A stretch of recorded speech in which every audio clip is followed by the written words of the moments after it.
reading glasses on. Beautiful sunny day, and I have my coffee. We are more than halfway through The Hobbit. We are on page 148, and they have just sent Bilbo to the top of the trees to see if the end is in sight.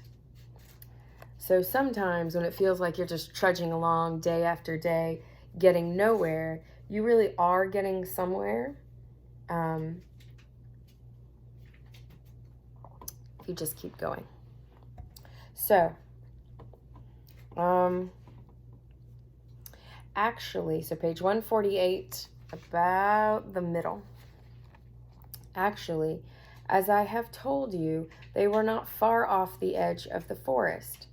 And if Bilbo had had the sense to see it, the tree that he had climbed, though it was tall in itself, was standing near the bottom of a wide valley, so that from its top the trees seemed to swell up,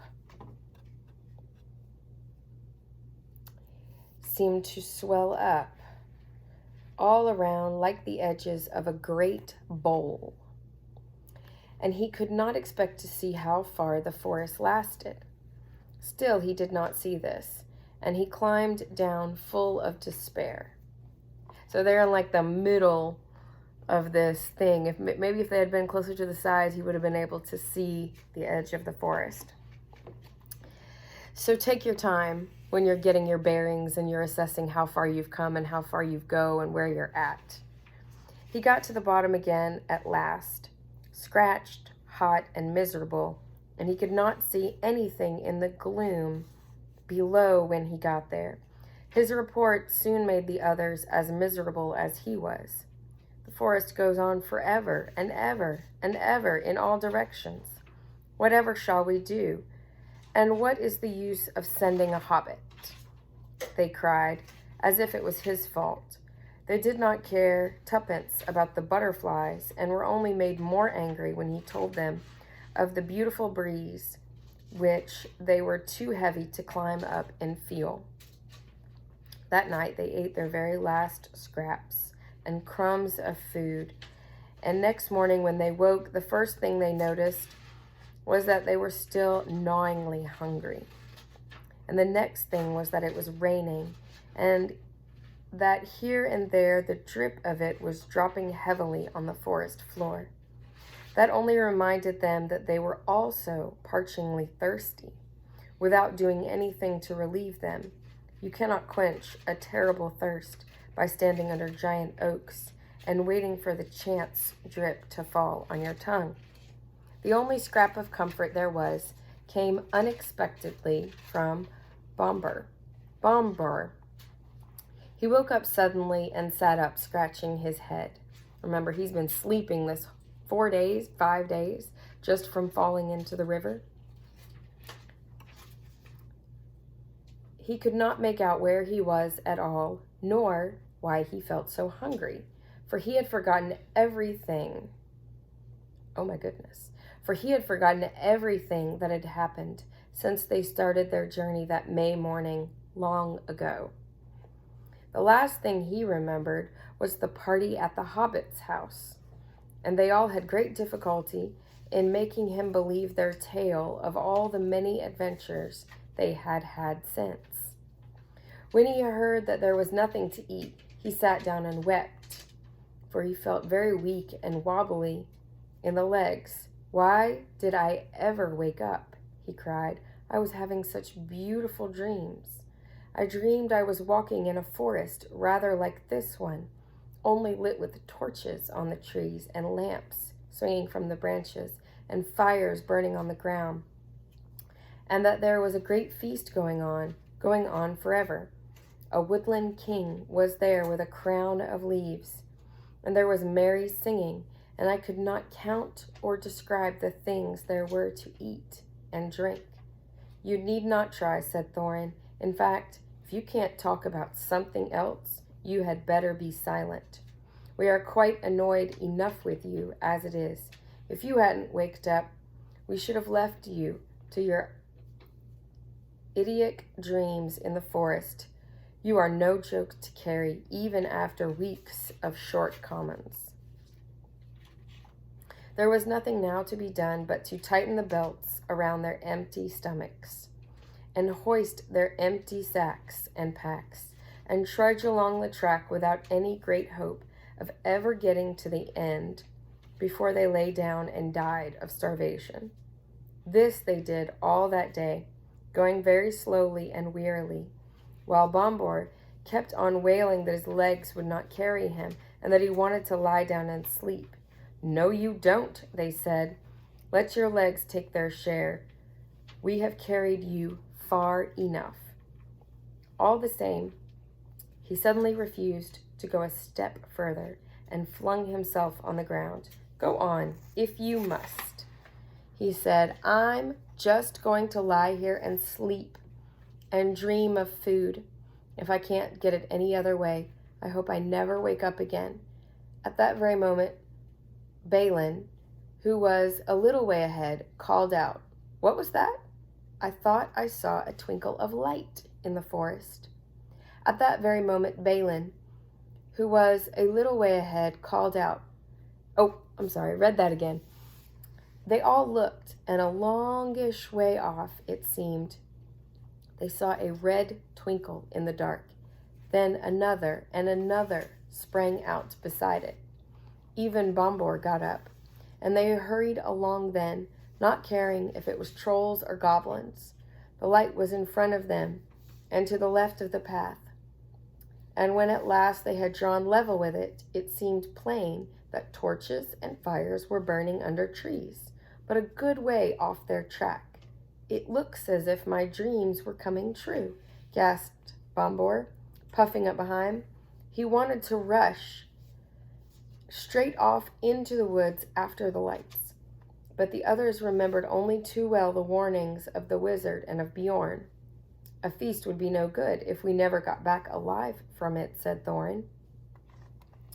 "But without a feast we shan't remain alive much longer anyway," said Bombor, and Bilbo heartily agreed with him. They argued about it backwards and forwards for a long while, until they agreed at length to send out a couple of spies to creep near the lights and find out more about them. But then they could not agree on who was to be sent. It seems like if they have a rope, they could tie a rope and hold hands and follow the rope. But I'm not sure what they're going to do. No one seemed anxious to run the chance of being lost and never finding his friends again. In the end, in spite of warnings, hunger decided them, because Bombor kept on describing all the good things that were being eaten, according to his dream, in the woodland feast. So they all left the path and plunged into the forest together. After a good deal of creeping and crawling, they peered round the trunks and looked into a clearing where some trees had been felled and the ground leveled. There were many people there, elvish-looking folk, all dressed in green and brown and sitting on sawn rings of the felled trees in a great circle. There was a fire in their midst, and there were torches fastened to some of the trees round about. But the most splendid sight of all, they were eating and drinking and laughing merrily. The smell of roast meats was so enchanting that without waiting to consult one another, every one of them got up and scrambled forwards into the ring with the one idea of begging for some food. No sooner had the first stepped into the clearing than all the lights went out as if by magic. Somebody kicked the fire and it went up in rockets of glittering sparks and vanished. They were lost in a completely lightless dark, and they could not even find one another, not for a long time, at any rate. After blundering frantically in the gloom, falling over logs, bumping crash into trees, and shouting and calling till they must have waked everything in the forest for miles, at last they managed to gather themselves in a bundle and count themselves by touch. By that time they had, of course, quite forgotten in which direction the path lay, and they were all hopelessly lost, at least till morning.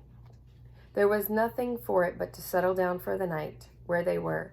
They did not even dare to search on the ground for scraps of food for fear of becoming separated again. But they had not been lying long when Bilbo was only just getting drowsy, when Dory, whose turn it was to watch first, said in a loud whisper, "The lights are coming out again over there, and there are more than ever of them." Up they all jumped. There, sure enough, not far away, were scores of twinkling lights, and they heard the voices and the laughter quite plainly. What kind of oasis dream mirage is this? They crept slowly towards them in a single line, each touching the back of the one in front. When they got near, Thorin said, "No rushing forward this time. No one is to stir from hiding till I say. I shall send Mr. Baggins alone first to talk to them. They won't be frightened of him." "What about me of them?" thought Bilbo.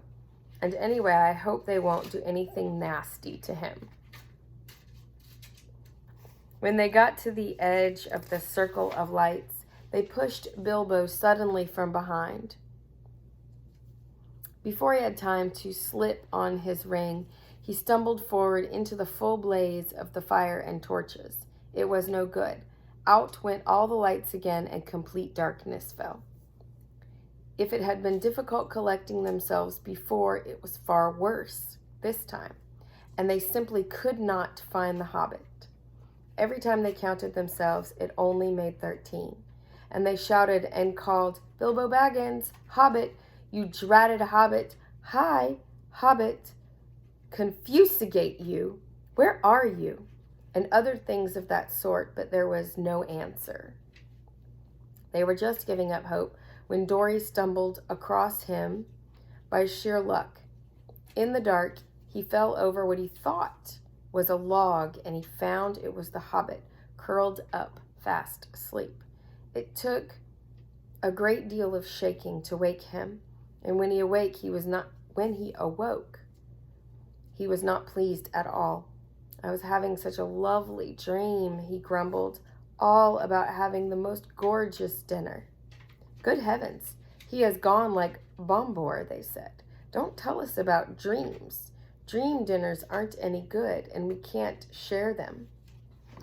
So this is the horrible enchantment, I think, of this forest. You fall asleep until you die, dreaming good dreams. Or you don't like being awake, so you go back to sleep. "They are the best, and I am likely to get in this beastly place," he muttered, as he lay down beside the dwarves and tried to go back to sleep to find his dream again. But that was not the last of the lights in the forest. Later, when the night must have been getting old, Keely, who was watching them, came and roused them all again, saying, "There's a regular blaze of light begun not far away. Hundreds of torches and many fires must have been lit suddenly and by magic, and hark to the singing and the harps." After lying and listening for a while, they found they could not resist the desire to go nearer and try once more to get help. Up they got again, and this time the result was disastrous. The feast that they now saw was greater and more magnificent than before, and at the head of a long line of feasters sat a woodland king with a crown of leaves upon his golden hair, very much like Bombor had described the figure in his dream.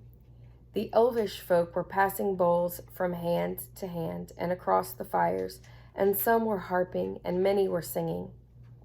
Their gleaming hair was twined with flowers.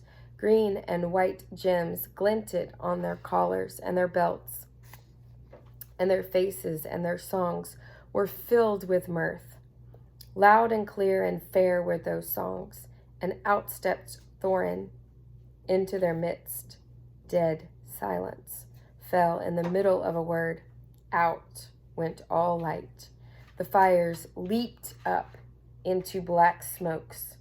Ashes and cinders were in the eyes of the dwarves, and the wood was filled again with their clamor and their cries.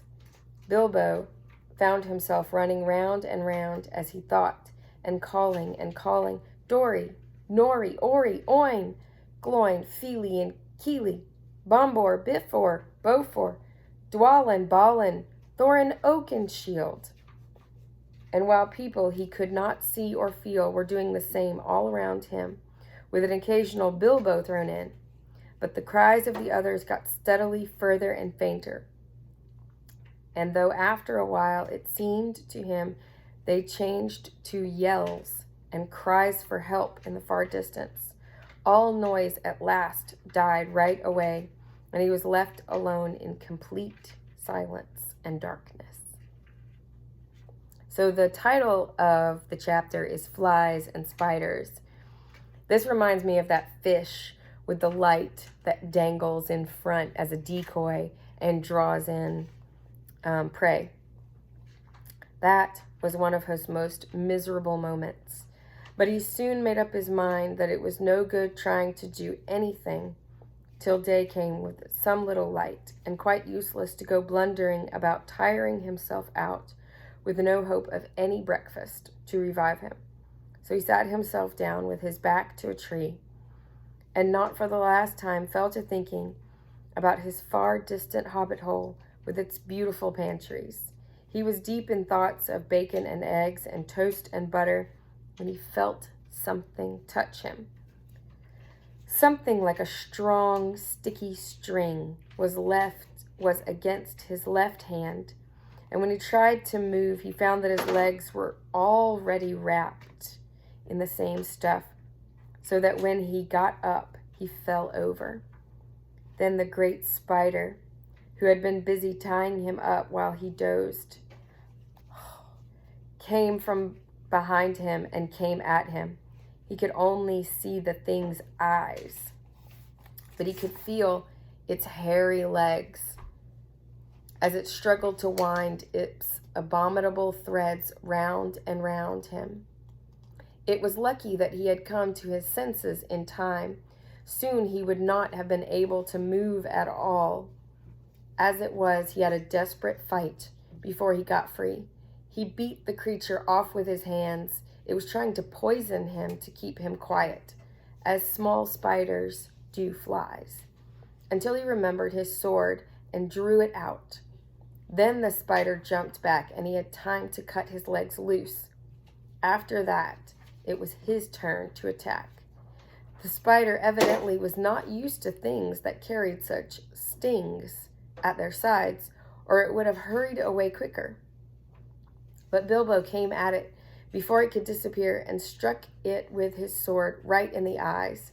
Then it went mad and leaped and danced and flung out its legs in horrible jerks until he killed it with another stroke. And while he fell down and remembered, nothing more for a long while. There was the usual dim gray light of the forest day about him when he came to his senses. The spider lay dead beside him, and his sword blade was stained black.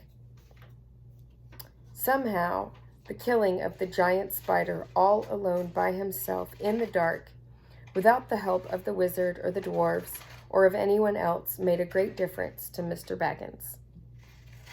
He felt a different person, and much fiercer and bolder in spite of an empty stomach.